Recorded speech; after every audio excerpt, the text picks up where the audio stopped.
ഒടുവിൽ നടന്നതെല്ലാം തുറന്നു പറഞ്ഞ ബിജു സോപാനം. ഈയിടെയാണ് ഉപ്പുമുളകിലൂടെ മലയാളം ടെലിവിഷൻ പ്രേക്ഷകരുടെ മനസ്സുകളിലേക്ക് ഇടം പിടിച്ച ബിജു സോപാനത്തെക്കുറിച്ച് പരക്കെ വിമർശനങ്ങൾ ഉയർന്നത്. എന്നാൽ പല വിവാദങ്ങളോടും ഇതുവരെയും പ്രതികരിക്കാതിരിക്കുകയായിരുന്നു ബിജു സോപാനം. ഉപ്പുമുളകിലെ ഒരു നടിക്കെതിരെയുണ്ടായ ലൈംഗിക അതിക്രമണവും ഭീഷണിയുമാണ് ബിജു സോപാനത്തിനെതിരെ വിരലുകൾ ചൂണ്ടാൻ കാരണമായത്. എന്നാൽ എന്താണ് സംഭവിച്ചതെന്നും ആരാണ് യഥാർത്ഥ കുറ്റക്കാരെന്നും ഈ നടി ഏതാണ് എന്നൊന്നും ഇതുവരെയും വെളിപ്പെട്ടിരുന്നില്ല. എന്നാൽ ഇപ്പോഴിതാ ബിജു സോപാനത്തിൻ്റെ ഒരു അഭിമുഖമാണ് സോഷ്യൽ മീഡിയയിൽ വൈറലാകുന്നത്. ഈ അഭിമുഖത്തിലാണ് ചില തുറന്നു പറച്ചിലുകൾ അദ്ദേഹം നടത്തിയിരിക്കുന്നത്. തൻ്റെ വീട്ടിലെ ചില സാഹചര്യങ്ങളും ഒപ്പം ഉപ്പുമുളകും ലൊക്കേഷനിൽ നടക്കുന്ന ചില അതീവ രഹസ്യമായ വിഷയങ്ങളുമാണ് ഈ അഭിമുഖത്തിലൂടെ ബിജു തുറന്നു പറഞ്ഞിരിക്കുന്നത്. അതായത് ഈ രണ്ടെണ്ണം അടിച്ചു കഴിഞ്ഞാൽ ഇയാൾ രാത്രി എന്തെങ്കിലും വേലത്തരം കാണിച്ചു കഴിഞ്ഞാൽ അതിൻ്റെ ഇത് രാവിലെയാണ് അഭിനയം കൂടുന്നത്. അതെൻ്റെ അച്ഛനും കഴിക്കുമായിരുന്നു. അപ്പോൾ എനിക്ക് അങ്ങനെ കുറേ ആൾക്കാരെ അറിയാം. അപ്പോൾ രാവിലെ ഇത് ചോദിക്കുമെന്ന് ഭയന്നിട്ട് ഒരു തട്ടിക്കാറുണ്ട്. എന്താ ഇവിടെ ചായകളിൽ എന്നുവെച്ചാൽ ഇത് മറക്കണം. അപ്പോൾ അങ്ങനത്തെ ഒരുപാട് ആൾക്കാരെ കണ്ടിട്ടുണ്ട്. പിന്നെ എൻ്റെ അളിയൻ ഇതുപോലെ തന്നെയാണ്. ഗൾഫിൽ പോയിട്ട് വന്നിട്ട് അവൻ വർഷത്തിലൊരിക്കൽ വരും. വന്നിട്ട് ഫസ്റ്റ് നമ്മൾ എല്ലാ പിള്ളേരും അച്ഛൻ ഇങ്ങനെ നിൽക്കുകയല്ലേ. പക്ഷെ ആശം വീട്ടിലൊന്ന് ഇങ്ങനെ കയറി ഉടനെ ഇങ്ങനെ നോക്കിയിട്ട് ടി വി ഇങ്ങനെ എന്താ പൊടി. അപ്പോൾ ഇളയൻ പറയും ഇങ്ങനെ വന്ന് കയറിയോണ്ട് തുടങ്ങിയില്ല, ഇങ്ങനെ പോയി എന്ന് മനസ്സുകൊണ്ടാണ്. പക്ഷേ സ്നേഹക്കുറവുകൊണ്ടല്ല. ഇപ്പം ഇതിൽ തന്നെ കാണിക്കുന്നില്ലേ, മക്കൾക്ക് മാർക്ക് കുറവാണെങ്കിൽ അച്ഛൻ എന്ത് ചെയ്യും, വടിയെടുത്ത് അടിക്കില്ലേ. പക്ഷേ ഈ അച്ഛൻ നെഞ്ചിലിട്ടിരിക്കും. അടുത്ത പ്രാവശ്യം എങ്ങാനും മാർക്ക് കുറയുമെങ്കിൽ ഞാൻ നെഞ്ചിലിട്ടിച്ച് ചാവാം. അപ്പം അങ്ങനെ ഒരു അച്ഛൻ വീട്ടിനകത്ത് പ്രശ്നമാണെങ്കിലും നാട്ടുകാർക്ക് ഒരു കൗതുകമാണ്. അല്ലേ, ഒരു പ്രത്യേക മനുഷ്യൻ. അപ്പൊ ഈ നാടകത്തിൽ നിന്ന് വരിക എന്നുള്ളൊരു നമ്മുടെ മനസ്സിലൊരു നാടകമുണ്ട്. പക്ഷെ കാവാലം സാറിന്റെ നാടകങ്ങൾ എന്ന് പറയുന്നത് എൻറ്റയർലി ഡിഫറെന്റ് ആണ്. നമ്മൾ പെട്ടെന്ന് പണ്ട് നമ്മൾ അമ്പലപ്പറമ്പിൽ കണ്ട വളരെ ലൗഡായിട്ടുള്ള നാടകങ്ങളിൽ നിന്നൊക്കെ ഡിഫറെന്റ് ആയിട്ടുള്ളൊരു വളരെ കാവ്യാത്മകമായ രീതിയിൽ ഒരു പ്രത്യേക ശൈലിയാണ്. അപ്പം ചേട്ടൻ സിനിമയിലേക്ക് വരാൻ ആഗ്രഹിച്ച ഒരാളാണ് കാവാലം സാറിന്റെ കളരിയിലേക്ക് എത്തിപ്പെടുന്നത്. ആ ഒരു ഭയങ്കര ഒരു ഡിഫറെന്റ് ആയിട്ടുള്ള ഒരു വേൾഡ് തന്നെയായിരുന്നില്ലേ അത് സിനിമയിൽ അഭിനയിക്കണം എന്നുള്ള ആഗ്രഹത്തോടു കൂടി ആരെ സമീപിക്കണം എന്നൊക്കെ ആലോചിച്ചിട്ടാണ് എൻ്റെ വീടിനടുത്തുള്ള നമ്മളെ അരുണൻ ചേട്ടൻ കാവല സാറിൻ്റെ അവിടെ വീണ വായിക്കുന്നത്. അവിടെ സംസ്കൃത നാടകങ്ങളെന്ന് അറിയാമല്ലോ. ഭാസൻ്റെയും കാളിദാസൻ്റെയും ബോധായനൻ ഭവഭൂതി അങ്ങനത്തെ ആൾക്കാരുടെ സംസ്കൃത നാടകങ്ങളാണ് കൂടുതൽ. പിന്നെ സാറിൻ്റെ നാടകം ഒന്നും എനിക്ക് ആദ്യം അറിയില്ലായിരുന്നു. എനിക്ക് അഭിനയിക്കണമെന്ന് താല്പര്യം ഉണ്ടായിരുന്നു. നെടുമുടി വേണുചേട്ടനെ പരിചയപ്പെടുക, ഇത്രയേ ഉള്ളൂ എൻ്റെ ആദ്യത്തെ. അപ്പോൾ ഞാനത് അരുണചേട്ടൻ്റെ പറഞ്ഞു. അരുണചേട്ടനെ പോയിട്ട് വേണുചേട്ടനെ പറഞ്ഞു. കാരണം വേണുചേട്ടൻ്റെ അവിടെ വീട്ടിലും വീണ വായിക്കാൻ പഠിപ്പിക്കാൻ അരുണചേട്ടൻ പോകുന്നുണ്ട്. അപ്പോൾ വേണുചേട്ടനെ പറഞ്ഞത് എത്രയും ആഗ്രഹം കൊണ്ട് നടക്കണമെങ്കിൽ അവന് എന്തൊരു ബേസ് വേണം, വെറുതെ ചാൻസ് ചോദിച്ചു നടന്ന കാര്യമില്ല, പണിക്കർ സാറിനോടെ കൊണ്ടാക്കാൻ പറഞ്ഞു. അങ്ങനെയാണ് ഞാൻ പണിക്കർ സാറിനോടെ പോകുന്നത്. പിന്നെയാണ് അറിയുന്നത് നാട്യശാസ്ത്രാനുഷ്ഠിതമായ നാടകമാണെന്നും തൗര്യത്രിക നാടകം എന്ന് പറയുന്നത് ഗീതവാദ്യ നൃത്തങ്ങൾ കുറേ സംഭവങ്ങളുണ്ടെന്നും പിന്നെ ഇവരൊക്കെ അവിടെ ഉണ്ടായിരുന്ന ആൾക്കാർ ഭരതഗോപി ചേട്ടനും വേണുചേട്ടനും നമ്മളെ കോസ്റ്റ്യൂം ഡിസൈൻ ചെയ്യണതിന് അരവിന്ദ സാറാണ്. കൈതപ്രൻ സാറ് അവിടെ ഇങ്ങനെയല്ല. ഫാസിൽ സാറാണ് ആദ്യം തിരുവാഴിത്ത നാടകത്തിൽ ഫാസിൽ സാറും നെടുമുടി വേണുചേട്ടനായിരുന്നു. ഇതൊക്കെ അറിയണം അവിടെ ചെന്നതിന് ശേഷമാണ്. അപ്പം ഇത്രയും വലിയ സ്ഥലത്താണോ ചെന്ന് പെട്ടത് എന്ന് പറഞ്ഞിട്ട് ഇങ്ങനെ ഇപ്പം എല്ലാവർക്കും അവിടെ ബാക്ക്ഗ്രൗണ്ട് ഉണ്ട്. ശിവനാണെങ്കിൽ കൃഷ്ണൻകുട്ടി ആരാമോ ശിവൻ, പിന്നെ ചിലരുടെ അച്ഛൻ കഥകളിക്കാരനായിരിക്കാം, പെൺകുട്ടികളെല്ലാം മോഹിനിയാട്ടം ബേസുള്ളവരാണ്. അപ്പോൾ ഞാൻ മാത്രം ഒരു ബാക്ക്ഗ്രൗണ്ടൊന്നും ഇല്ലാത്ത, എന്നാൽ നാടകത്തിന് പോകണമെന്ന് പറയുമ്പോൾ അപ്പം തന്നെ വടിയെടുക്കുന്ന വീട്ടുകാരുടെ ഇടയിൽ നിന്നാണ് ഞാൻ പോകുന്നത്. അപ്പോൾ അങ്ങനെ പോയ സമയത്ത് എനിക്ക് പിന്നെ സിനിമ അങ്ങ് മറന്നു. കാരണം പിന്നെ സിനിമ മറന്നു പറഞ്ഞു കഴിഞ്ഞാൽ അവിടെ ഒരു ചെറിയ വേഷം ചെയ്യുന്നത് തന്നെ വളരെ കഠിനാധ്വാനം ചെയ്യേണ്ടി വരും. അപ്പോൾ അതിലൂടെ ശ്രദ്ധിച്ച് പിന്നെ അവിടുത്തെ പ്രധാന വേഷങ്ങൾ ചെയ്തു തുടങ്ങിയപ്പോൾ സിനിമ എപ്പാടെ മറന്നു തന്നെ പറയാം. പിന്നെ സിനിമ വേറെ ലോകത്തേക്ക് പോയതാണ്. പിന്നെ ഇത് യാദൃശ്ചികമായിട്ട് വന്നതാണ്. ഇപ്പൊ ഈ നമ്മളെ ട്രിവാൻഡ്രത്തെ ഒരു ജനറൽ കൾച്ചർ, ഇപ്പൊ വീട്ടില് നാടകത്തിന് കാണാൻ പോയാൽ തന്നെ അടി കിട്ടും എന്നുള്ളൊരു സംഭവമാണ്. അപ്പോൾ ഗവൺമെന്റ് ജോലി ഒരെണ്ണം ഒപ്പിക്കുക എന്നുള്ളതായിരിക്കുമല്ലോ വീട്ടിൽ നിന്നുള്ളത്. അപ്പൊ അതിൽ നിന്നും ഈ ഒരു നടനായി എത്തുക എന്നുള്ളതൊരു വലിയ ചലഞ്ചാണ്. നമ്മള് അച്ഛനമ്മമാര്, ബന്ധുക്കള്, നമ്മുടെ സമൂഹത്തിൽ അന്നൊക്കെ ഒരു അക്സെപ്റ്റൻസ് ഭയങ്കര പ്രശ്നം തന്നെയായിരുന്നില്ലേ? അപ്പൊ എങ്ങനെയായിരുന്നു ആ സമയം എന്ന് പറഞ്ഞു കഴിഞ്ഞാൽ ഞാൻ 21 വയസ്സ് കഴിഞ്ഞപ്പോൾ ഞാൻ പണിക്കർ സാറിൻ്റെ അവിടെ പോയി. പിന്നെ അവിടെ 22 വർഷം അവിടെ നിന്നു പണിക്കർ സാറിൻ്റെ കൂടെ. അപ്പോൾ ഈ കാലയളവിലൊക്കെ കൂടെയുള്ള ആൾക്കാർ ഗവൺമെൻറ് ജോലി, കല്യാണം, വീട് വയ്പ്പ്, ഞാൻ എല്ലാ കല്യാണത്തിനും പോവും, സദ്യ ഉണ്ണും, ഞാൻ തിരിച്ചു വരും. അപ്പോൾ കൂടെ ഉള്ളവർ തന്നെ വീട്ടുകാരെക്കാൾ കൂടുതൽ ഉപദേശിക്കണം, നിനക്കിത് പറ്റുമോ, സൈഡായിട്ട് എന്തെങ്കിലും നോക്ക്. കാരണം ഇത് വിജയത്തിലെത്താൻ വലിയ പാടാണ്. കാരണം ലക്ഷങ്ങൾ ഇറങ്ങി തിരിച്ചാൽ 1-2 പേരെ വിളിച്ചേക്കണം. അതും ഇത് ജീവിത മാർഗമായിട്ട് എടുക്കണമെങ്കിൽ വലിയ പാടാണ്. നമുക്ക് പറയാൻ പറ്റും നാളെ ഞാൻ ഒരു കാര്യം ചെയ്യാം, 2 പാട്ട് പാടി ഞാൻ കുറച്ച് പൈസ ഉണ്ടാക്കാം, അല്ലെങ്കിൽ അഭിനയിച്ച് പൈസ ഉണ്ടാക്കാമെന്ന് നമ്മളൊരിക്കലും പറയാൻ പറ്റില്ല. അപ്പം ഞാൻ എൻ്റെ ഉദ്ദേശം എന്ന് പറഞ്ഞു കഴിഞ്ഞാൽ എനിക്കൊന്നും വേണ്ട, വീടും വേണ്ട, ഭാര്യയും വേണ്ട, നല്ല വസ്ത്രങ്ങളും വേണ്ട, നല്ല വാഹനങ്ങളും വേണ്ട, എനിക്ക് അഭിനയിച്ചാൽ മതി. ആ ഒറ്റ ഇതിലാണ് ഞാൻ കാവല സാറിൻ്റെ അവിടെ. പക്ഷെ ഒരു കാര്യം, അതൊരു തണലും കൂടെ ആയിരുന്നു. പിന്നെ ഒരു എന്താ പറയുക, ഈ തള്ളക്കോഴി ചിറകിനടിയിലെ പോലെയാണ് നമ്മളെല്ലാം കാവല സാറിൻ്റെ ചിറകിനടിയിൽ അങ്ങനെയാണ് നിന്നത് തന്നെ. പിന്നെ ആ സാറിൻ്റെ ഈ പറയുന്ന അസുഖങ്ങളുടെ അവസാന സമയത്ത് എന്നെ തൊട്ടുമുമ്പായിട്ടാണ് ഞാൻ ഇതിലോട്ട് വന്നത്. അതിന് മുമ്പ് ഞാൻ വേറെ പോയി ചെയ്തിട്ടുണ്ടായിരുന്നു, ബാക്ക് ബെഞ്ചേഴ്സിൽ ചെയ്തിട്ടുണ്ടെങ്കിലും പ്രൊഫസറായിട്ട് ചെയ്തിട്ടുണ്ടെങ്കിലും സാറുമായിട്ട് ഇങ്ങനെ അസോസിയേറ്റ് ചെയ്തിട്ടുണ്ടായിരുന്നു. കാരണം ചില നാടകങ്ങൾ ഓടും, അവിടെ ചെയ്യും, ഇവിടെ ചെയ്യും. ഇത് തിരക്കായി.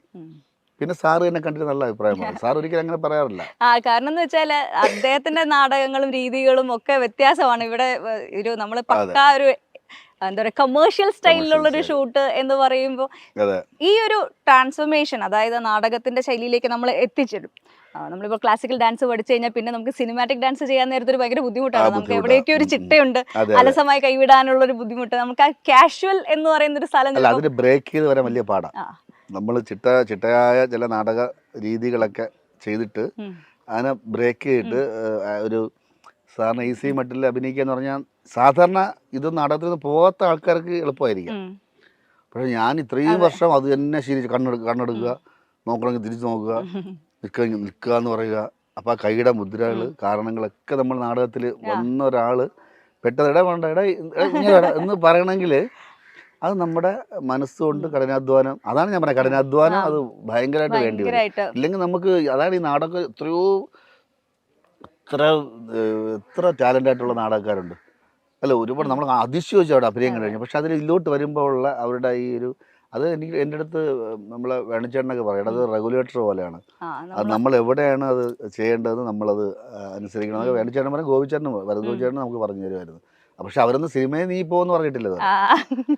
കാരണം അവർക്ക് സിനിമയിൽ നിനക്ക് അവസരം കിട്ടുമ്പോൾ വയ്ക്കോ. അപ്പൊ ആ സിനിമയ്ക്ക് വേണ്ടി നാടകം ചെയ്ത് ചവിട്ടുപടിയായിട്ട് നാടകം ചെയ്യരുത്. നാടകം നമ്മുടെ ഒരു ഇതായിട്ട് അങ്ങനെ നിൽക്കുക എന്ന് പറയുന്നത്. ഇപ്പോൾ നമ്മൾ ഉപ്പുമുളകിൻ്റെ ഏറ്റവും വലിയ കമൻസ് എടുത്ത് നോക്കിക്കഴിഞ്ഞാൽ ഞാൻ കാണുന്നൊരു കമൻ്റ് എന്ന് പറയുന്നത് മലയാള സിനിമ ആവശ്യത്തിന് ഉപയോഗിക്കാത്ത നടൻ എന്നാണ്.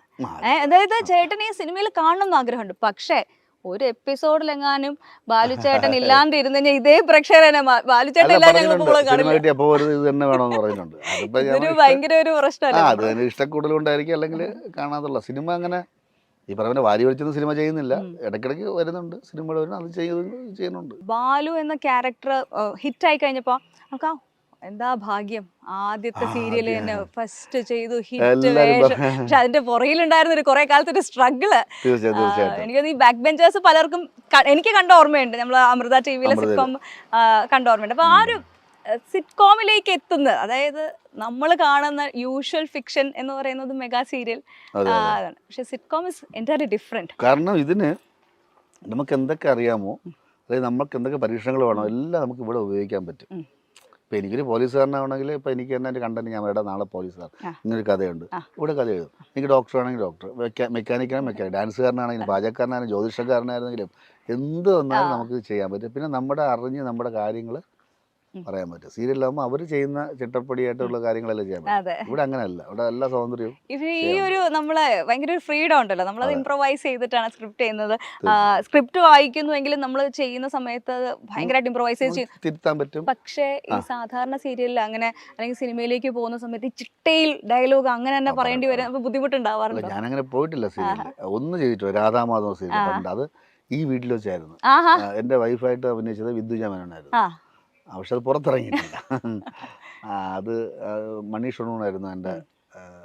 അപ്പം എനിക്ക് അന്നത് ചെയ്തെങ്കിലും എനിക്ക് അതിനോട്, കാരണം നമ്മളിപ്പം സംസാരിക്കണമെങ്കിൽ സീരിയലാകുമ്പോൾ ഞാനിങ്ങനെ സംസാരിക്കേണ്ടി വരും.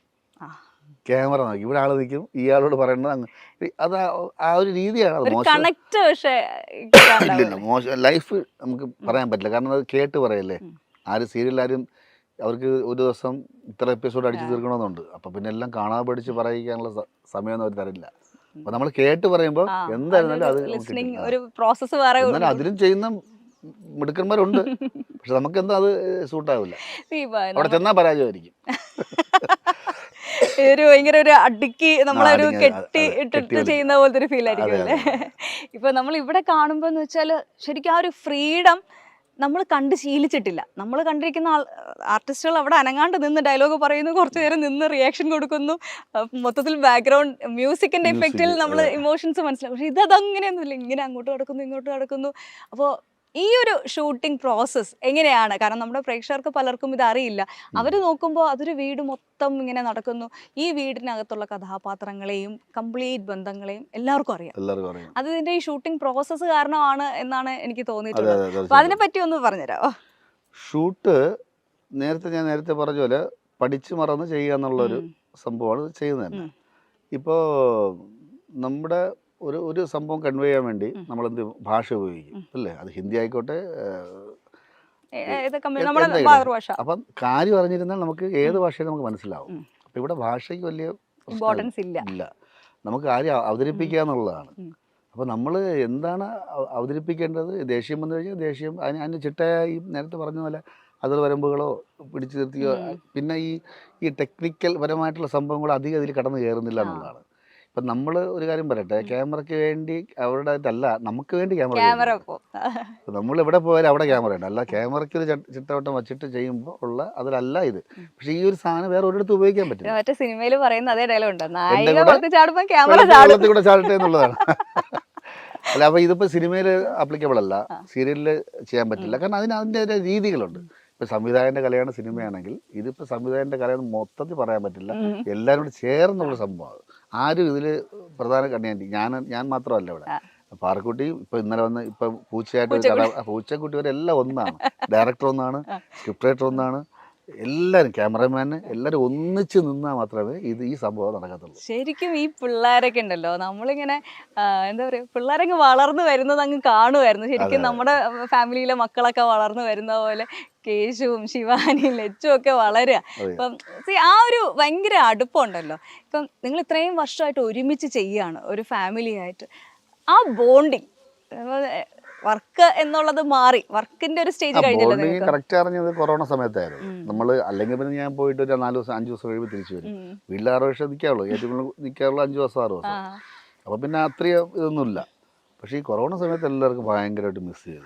പിന്നെ അപ്പോൾ അവിടെ ഇരുന്ന് നമ്മൾ ഓരോ സീൻ ഷൂട്ട് ചെയ്ത് അയച്ചു കൊടുത്തിട്ട് അങ്ങനെ എഡിറ്റ് ചെയ്ത് സീനുകളാക്കി പോയിട്ടുണ്ട്. അപ്പോഴാണ് മനസ്സിലായതല്ലേ എത്രത്തോളം ആ കണക്ഷൻ ഉണ്ട് എന്നുള്ളത്. പിന്നെ പിള്ളേർ വേറെ ഒന്നുമല്ല, ഈ പിള്ളേർ പഠിക്കാനും മിടുക്കന്മാരാ ഇവരെ. പിന്നെ ഒരു കാര്യം, പാഠപുസ്തകത്തിലൂടെ മാത്രമല്ല അവരുടെ അറിവ്. ഈ സ്ക്രിപ്റ്റ് വൈസ് എഴുതുമ്പോൾ എന്തൊക്കെ അനുഭവങ്ങൾ, ജീവിതാനുഭവങ്ങളും കൂടെ അവർ പഠിക്കുകയാണ്. പല പല സാഹചര്യങ്ങളിലോട്ട് പോവില്ല. പിന്നെ അവർ അതുകൊണ്ട് പിന്നെ കുട്ടിത്വം അവരുടെ പോയി എന്ന് വേണം പറയാം. അങ്ങനെ ഒരു സംഭവം കൂടെ അവർക്കുണ്ട്. ഒരു കുട്ടികളല്ല, ഒരു കുട്ടിയെ പ്രായത്തിലെ അപ്പൊ എനിക്ക് വീട്ടിൽ ചെല്ലുമ്പോൾ എൻ്റെ മോള് വളരെ സൈലന്റ് ആണെന്ന് എനിക്ക് തോന്നും. ഞാൻ ഇവളൊന്നും സംസാരിക്കാത്ത. പക്ഷേ സാധാരണ പിള്ളേർ അങ്ങനെയാണ്. ഇതങ്ങനെയല്ല.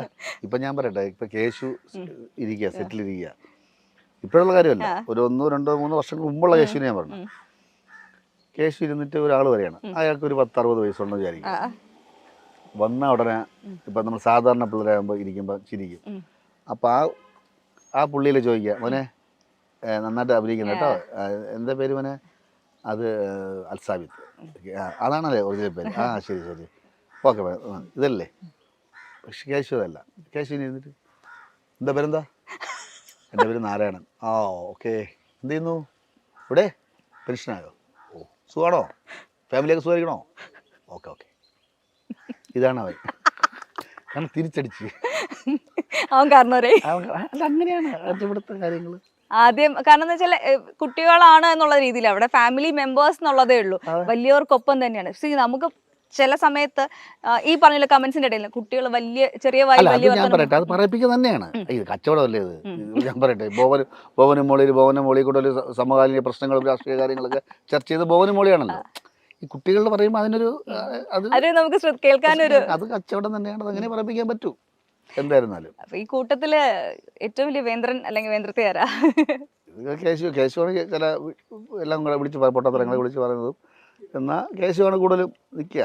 ബാക്കിയല്ല ഇപ്പം പാർക്കുട്ടി ഈ ഇടയ്ക്ക് ഏതോ ഫിലിം മാഗസീൻ എന്തോ വന്നപ്പോൾ നമ്മൾക്കൂടെ വേറെ ഷൂട്ടായിരുന്നു. ഇവിടെ വെച്ച് ഷൂട്ട് ചെയ്യണോ, ഞാൻ നോക്കിയാൽ പാർക്കുട്ടി അങ്ങോട്ട് ഇൻസ്ട്രക്ട് ചെയ്യണം, അവിടെ നിന്ന് എടുത്താൽ മതി, ഞാൻ ഇവിടെ വരുമ്പോൾ ഞാൻ കൈ കാണി അപ്പോൾ കട്ട് ചെയ്യണേ, അന്ന് കാണിച്ചു തരണം എനിക്ക് എടുത്തത്. ഇവിടെ ആൾക്കാർ പറയുന്നത് കേട്ടിട്ട് അതുപോലെ അപ്പം എല്ലാം ഇവിടത്തെ ആയി. ഈ പുറത്തിറങ്ങുമ്പോൾ ഇവർ എങ്ങനെ ജീവിക്കും എനിക്കറിയാം. ഈ നമ്മുടെ ഉപ്പുമുളകിന്റെ പല എപ്പിസോഡുകളിലും വന്നിട്ടുള്ള പല കാര്യങ്ങളും നിങ്ങളുടെയൊക്കെ ലൈഫുകളുടെ എവിടെയെങ്കിലും ഒക്കെ ഉണ്ടായതാണ്. ഒരു തേങ്ങ തലയിൽ വീണ കഥ ഞാൻ കേട്ടിട്ടുണ്ട്. റിയൽ ആയിട്ട് ചേട്ടന്റെ തലയിൽ തേങ്ങ വീണ അത് ഒന്ന് ഓർക്കാവോ? ഒരാളടുത്ത് ഞാൻ പറഞ്ഞു, ഞാൻ വിജയന്റെ ഇന്റർവ്യൂ എടുക്കാൻ വരാണെന്ന് പറഞ്ഞപ്പോ എന്റെ അടുത്ത് ആദ്യം പറഞ്ഞത് ആ കഥ ചോദിക്കണം കേട്ടോ. എന്താ പറയാമോ, പണ്ട് കൊച്ചിലെ പാല് വാങ്ങാൻ വേണ്ടി അപ്പുറത്ത് പോകും. അപ്പോൾ ഞാൻ പാലും വാങ്ങിയിട്ട് വരുന്ന വഴിയിൽ ഇങ്ങനെ അട്ടി വരിക. അപ്പോൾ ഒരു ഓല വന്ന് വീണ്. ഓല വീണത് ഇങ്ങനെയല്ല, ഇങ്ങനെയാണ് വീണത്, കുത്തി. അപ്പം ഇത്രയും ഓല ഇങ്ങനെ മുകളിൽ കിടക്കില്ലേ. അപ്പം ഇങ്ങനെ പിറകോട്ടൊന്ന് ഓടിയിട്ട് ഹൈ ജമ്പ് ഇങ്ങനെ ഓടിക്കൊടുന്ന് ഓല മറി കിടന്ന് ഓലയുടെ മുകളിലെത്തിയതും കരുക്കാണെന്ന് കരുക്കോ തേങ്ങ ഒന്ന് വീട്. അവിടെ കിടക്കി കുറച്ച് ഇങ്ങനെ കിടന്ന് പതുക്കെ എണീറ്റ് വീട്ടിൽ വന്നപ്പോൾ ഇവിടെ ഇങ്ങനെ ഒരുമാതിരി നീര് മുഴച്ചിരുന്നു. അങ്ങനെ ഹോസ്പിറ്റലിൽ കൊണ്ടുപോയി തടവി. അപ്പോൾ പല സമയത്ത് സ്കൂളിലായിരുന്നാലും അവസാനം ഞാൻ മരക്കാറിൽ ജോലി കിട്ടി എനിക്ക്. മരക്കാർ മോട്ടോഴ്സ്. അവിടെ മാനേജറുടെ അടുത്ത് പറഞ്ഞു എന്താ താമസിച്ചു, എനിക്കൊന്നും കിട്ടിയില്ല. ഞാൻ സാർ ഇന്നലെ തലേ തേങ്ങ വീണു, എനിക്ക് ഒന്നും കിട്ടിയില്ല, കള്ളം പറയാൻ ഒന്നും കിട്ടിയില്ല. ഞാൻ ഇന്ന് വയ്യാൻ സാർ ഇവിടെ സൈഡിൽ പിന്നെ തലേ തേങ്ങ വീഴുന്നതെന്ന് പറഞ്ഞുകൊണ്ടോ എല്ലാവരും അവൻ്റെ തലേ തേങ്ങ വീഴുന്നവനെ അങ്ങനെ അതിവിടെ എപ്പിസോഡൊക്കെ ആക്കിയിട്ടുണ്ട്. തലേ തേങ്ങ വീഴുന്നത് അദ്ദേഹത്തിന്റെ വളരെ ക്ലോസ് ആയിട്ടുള്ള ഒരു ചൈൽഡ് ഫ്രണ്ട്, അദ്ദേഹത്തിന്റെ നായികയായിട്ട് ഞാൻ അഭിനയിച്ചിട്ടുണ്ട്, ഷാജി ചേട്ടൻ. അപ്പൊ കണ്ണൻ ചേട്ടൻ തന്നെയായിരുന്നു എന്റെ റൈറ്റർ. അപ്പൊ എനിക്ക് കുറെ കഥകളൊക്കെ ഇവിടുത്തെ കഥകളൊക്കെ ഇങ്ങനെ പറഞ്ഞു തരുമായിരുന്നു. ഷാജി ഞാനായിട്ട് ബന്ധം കൊച്ചിലെ പോലെ. ഷാജിയുടെ അച്ഛൻ നല്ലൊരു ബാല ആണ്. ഞാൻ അവിടെ പോയി എന്റെ രാജാപ്പാട്ട കൊച്ചിലെ ചിന്തപ്പാപ്പൻ. എനിക്ക് തോന്നുന്നു കൊച്ചിലെ ഞാൻ അവിടെ പോയി കിരീടമൊക്കെ എടുത്ത് നോക്കിയും ഷാജിയുടെ വീട്ടിലെ. അന്ന് ഷാജി എന്നെക്കാൾ വളരെ ജൂനിയറാണ് ഷാജി. അങ്ങനെ ചെയ്യുമായിരുന്നു. പിന്നെ നമ്മൾ പ്രീ ഡിഗ്രിക്ക് പഠിച്ചപ്പോഴാണ് ഞാൻ ഷാജി ദീപു എന്നൊരു ഫ്രണ്ടും കൂടെ ട്രിവാൻഡ്രത്ത് നിന്ന് ദേവികുളം വരെ സൈക്കിളിൽ പോകും. എന്തിനാണ് ഈ ദേവികുളത്ത് പോകുന്നത്? അല്ല, അവിടെ എൻ്റെ ഒരു വലിയ ഉണ്ടായിരുന്നു, പുള്ളി സബ് രജിസ്റ്റർ ഓഫീസറാണ്. ട്രിവാൻഡ്രത്ത് നിന്ന് ദേവികുളം എന്ന് പറഞ്ഞാൽ അത്യാവശ്യം നല്ല ദൂരമുണ്ട്, എത്ര ജില്ലകൾ തണ്ടണം. പക്ഷെ ഞാനും ഷാജി കോതമംഗലം വരെ പോയി. അവിടുന്ന് അങ്ങോട്ട് വിട്ടില്ല. ആൾക്കാർ പറഞ്ഞ ആന ഇറങ്ങും, അതുകൊണ്ട് സൈക്കിൾ കൊണ്ട് പോകണ്ട. കോതമംഗലത്ത് നിന്ന് ബസ്സിൽ പോയി ദേവികുളത്ത്. ഒരു ക്രിസ്മസ് സമയമായിരുന്നു. അവിടെ കരോളിലും പങ്കെടുത്ത് തിരിച്ച് നമ്മൾ ഇത് എത്ര പ്രായമുള്ളപ്പോഴാണ്? അതിപ്പോ എനിക്കൊരു 18-19 വയസ്സ്. പൊതുജനം പലവിധമാണല്ലോ. അപ്പൊ പുറത്തിറങ്ങി നടക്കുന്ന സമയത്ത് ഏറ്റവും കൗതുകരമായിട്ട് തോന്നിയിട്ടുള്ള ഇപ്പൊ ഒരു എക്സാമ്പിൾ പറയുന്നത്, ചിലർക്ക് മനസ്സിലായിട്ട് എവിടെയോ കണ്ടുപരിചയമുണ്ടെന്നുള്ള അംഗീകരിക്കാത്തൊരു സംഭവം ഉണ്ട്. അത് ഞാൻ പറഞ്ഞിട്ടുള്ളത് തന്നെ. നമ്മുടെ അവിടെ പറയും, ട്രിവാൻഡ്രത്ത് ചിലപ്പോ നമ്മൾ വരുമ്പോ പറയും, നമ്മുടെ മലബാർ ഏരിയ കുഴപ്പമില്ല, മലബാർ കോഴിക്കോട് ഭയങ്കര സ്നേഹം പ്രകടിപ്പിക്കുന്ന ആൾക്കാരാണ്. ട്രിവാൻഡ്രത്ത് വരുമ്പം പറയും അളിയ മറ്റവൻ പറഞ്ഞോണ്ട് മറ്റവെന്നൊക്കെ പറഞ്ഞായി. ഇത്രയും വയസ്സായി, 19 വയസ്സ് കഴിഞ്ഞ് മറ്റവൻ പറഞ്ഞു മൈൻഡ് ചെയ്യല്ല.